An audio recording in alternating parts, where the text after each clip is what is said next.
Have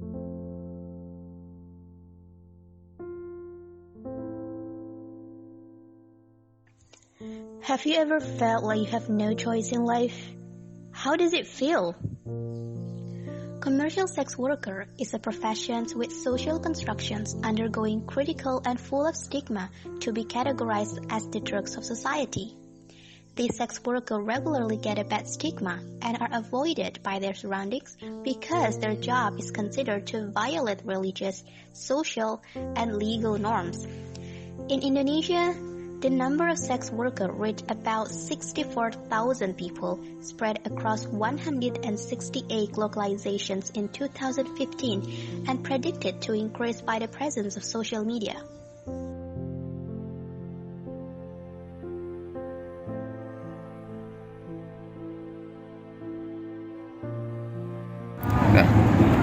Selamat malam Teh. Malam. Saya tanya-tanya ya. Iya.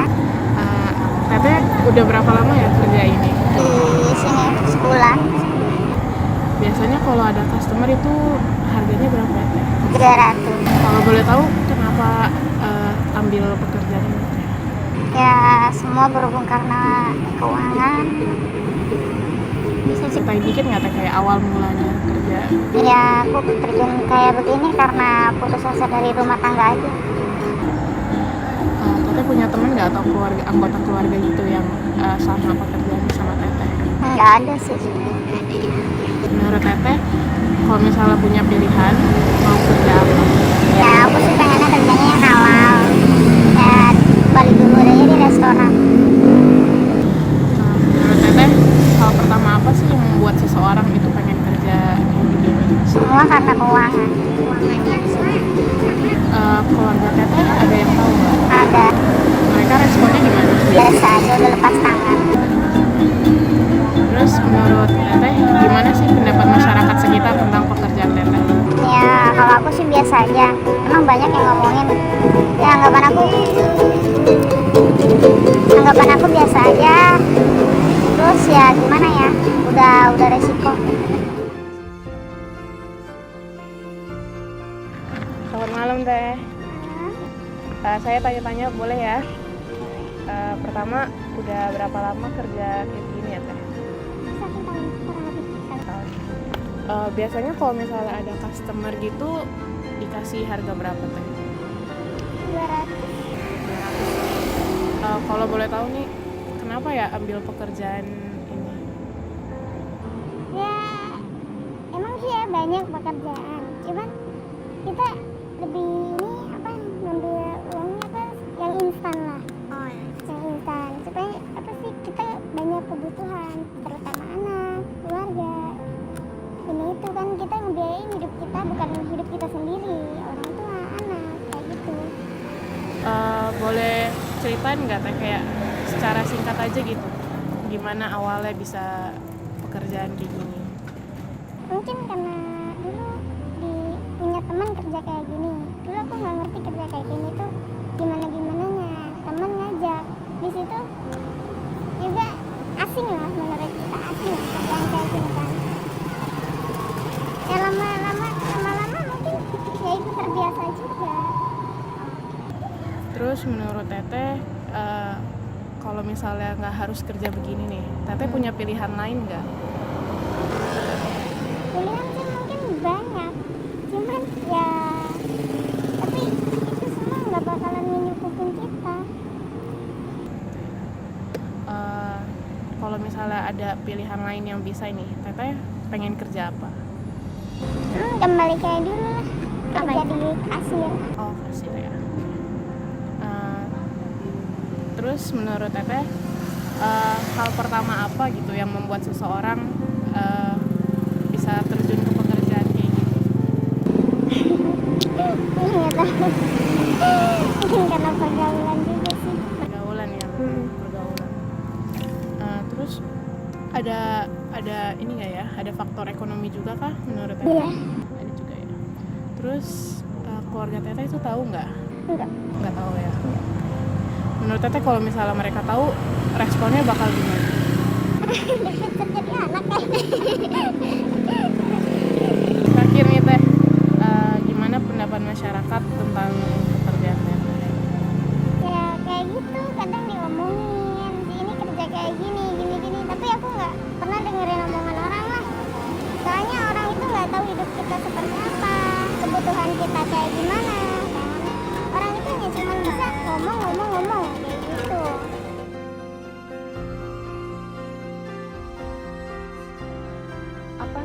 tanggapan Bapak terhadap kegiatan prostitusi ini sebagai anggota kepolisian? Nah, kalau sebagai anggota kepolisian, menurut saya prostitusi ini adalah tindakan yang sudah melanggar kesusilaan dan tidak sesuai dengan hak asasi manusia kita, khususnya kita sebagai budaya Indonesia. Dan itu juga prostitusi ini juga tidak bertentangan dengan norma-norma agama. Hampir semua agama yang ada di Indonesia ini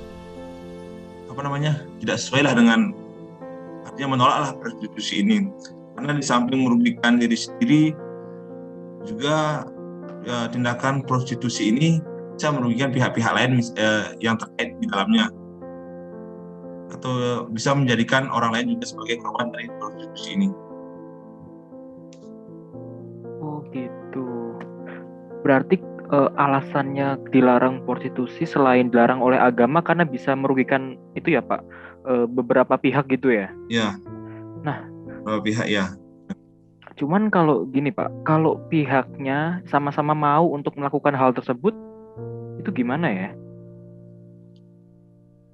Tergantung pihaknya lagi ini. Kalau prostitusi itu yang dilarang itu kan yang dikaitkan dengan prostitusi tersebut adalah hubungan seksual yang dilakukan di luar pernikahan. Ya.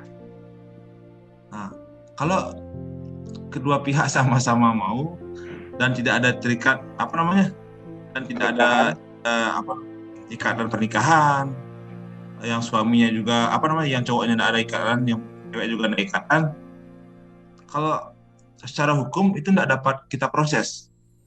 Kecuali misalnya dia menggunakan sebagai mata pencaharian, menerima komisi, itu ada secara di undang-undang bisa kita proses. Bisa diproses tadi Pak, yang untuk sebagai mata pencaharian gitu? Ya, kalau untuk yang digunakan sebagai mata pencaharian, misalnya ada gremonya lah, atau PSK-nya bisa kita proses. Tapi kalau yang suka sama suka, terus sama-sama dewasa, itu secara hukum kayaknya belum ada yang mengatur ya? Ya, belum ada. Oh iya, baru tahu saya Pak. Gitu ya. Nah, kemarin kan kami dan tim itu Pak mewawancara beberapa PSK di daerah Jakarta di Kalijodo. Nah, mereka itu ketika diwawancara, kenapa sih kok melakukan hal seperti ini? Nah, mereka bilang itu karena gimana Pak? Sebagai mata pencaharian gitu Pak. Sedangkan mereka ini nggak ada germo atau apanya. Jadi ya mereka dengan sendirinya gitu, mangkal gitu nunggu pelanggan. Nah, saya juga nggak tahu ya sebenarnya mereka ada germonya atau enggak. Nah, kalau menurut Bapak itu bagaimana Pak? Kalau orang-orang yang terpaksa melakukan hal tersebut untuk sebagai mata pencaharian, gimana menurut Bapak? Kalau menurut saya, kalau sesuai dengan aturan yang ada di Indonesia, itulah yang tidak boleh. Kalau di KUHP itu kan sudah jelas bahwa apabila menggunakan hal tersebut sebagai suatu pencaharian itu dilarang. Biasanya tiap-tiap daerah kayak kalau di Jakarta itu kan ada lagi namanya perda-perda itu yang mengatur sanksi bagi PSK, tapi kebanyakan kalau untuk PSK-nya sendiri dikenakan sanksi aja. Dikenakan sanksi sesuai dengan perda aja. Kalau untuk germo misalnya yang kayak artis itu, untuk germonya baru biasanya dikenakan undang-undang ITE sama juga dikenakan dengan pasal KUHP ini. Oh gitu. Bapak ada pesan nggak Pak untuk misal kawan-kawan PSK di luar sana yang masih terjebak dalam dunianya dengan alasan apapun itu, kayak mencari uang lah atau dipaksa. Nah, Bapak kalau mau kasih pesannya kayak gimana Pak? Kalau untuk PSK-nya, ya kalau bisa berusahalah mencari pekerjaan yang lebih baik. Misalnya diawali kita dengan pertama kalau bisa merubah lingkungan dulu kita. Kalau kita sudah berada di lingkungan yang baik, kita akan mendapatkan hasil-hasil yang positif, pengaruh-pengaruh yang positif. Namun kalau masih dalam lingkungan yang sama, kita pasti akan kembali terjerembab ke jurang yang sama juga. Terus berusahalah belajar dari pengalaman yang sudah terjadi, melihat akibat-akibat yang dialami oleh PSK yang kita sering saksikan. Terus juga di samping PSK-nya juga lingkungannya juga agar membantu si PSK ini untuk memberikan pekerjaan, memberikan tampilan untuk untuk PSK ini agar bisa berubah. Soalnya kalau berubah sendiri kayaknya sulit Iya, tanpa iya. dipengaruhi oleh lingkungannya. Nah, kalau dari Bapak untuk masyarakat nih, untuk para teman-teman nih, biar tidak terjerumus ke prostitusi, ada pesan-pesan nggak Pak? Nah, kalau untuk masyarakat, kalau istilah taklamasinya itu, kalau istilah Balinya kan ada istilahnya taklamasinya aku adalah kamu. Artinya kalau kita melihat orang-orang yang jadi PSK itu janganlah memandang dari satu pihak saja. Nggak semua kok PSK itu apa namanya? Kalau biasanya kan orang-orang memandangnya rendah. Yeah. Kalau menurut saya mereka itu nggak semua melakukan hal tersebut tuh karena apa namanya? Karena kesukaan mereka, tapi karena bisa aja karena keadaan dan lain sebagainya. Artinya kita selaku masyarakat juga harus bersama-sama lah membantu PSK tersebut untuk merubah dirinya sendiri. Itulah artinya jangan dikucilkan. Kalau bisa ada pekerjaan, kita berikan pekerjaan, keterampilan, sehingga PSK-nya ini menjadi dapat kita kurangi lah jumlahnya.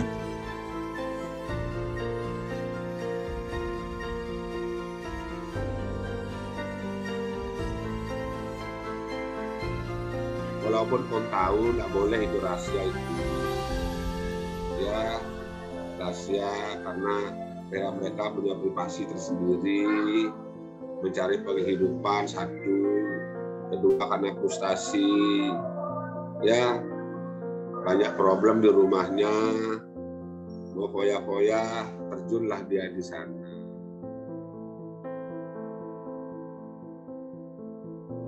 Kalau pribadi saya tidak mau mengusik kehidupan orang lain, ya. Mereka punya penghidupan sendiri-sendiri, ya. Dengan jalan itu mereka bisa hidup. Ada yang memang melakukan enjoy, ada yang melakukan terpaksa, ya. Jelas kalau secara pribadi Om tidak setuju sampai menjual diri untuk sesuap nasi. Om tidak setuju itu, ya secara pribadi ini. Nah, otomatis akan pengaruhi semuanya. Apalagi dia sudah punya anak kecil, kan kasihan itu anak-anaknya. Biar enggak jadi apa namanya di dalam pergaulan itu jadi beban dia terkucilkan nantinya.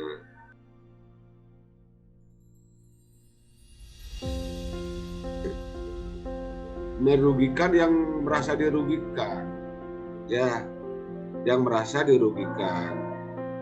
Contoh, ya, ada suami yang suka jajan keluar, otomatis istrinya jadi korban dia. Nah, ada juga istri yang nakal, suka jajan keluar, biar banyak dapat duit. Yang jadi korban siapa? Suaminya juga. Itu. Jadi semua pengaruhnya ada itu pada setiap orang dan setiap lingkungan.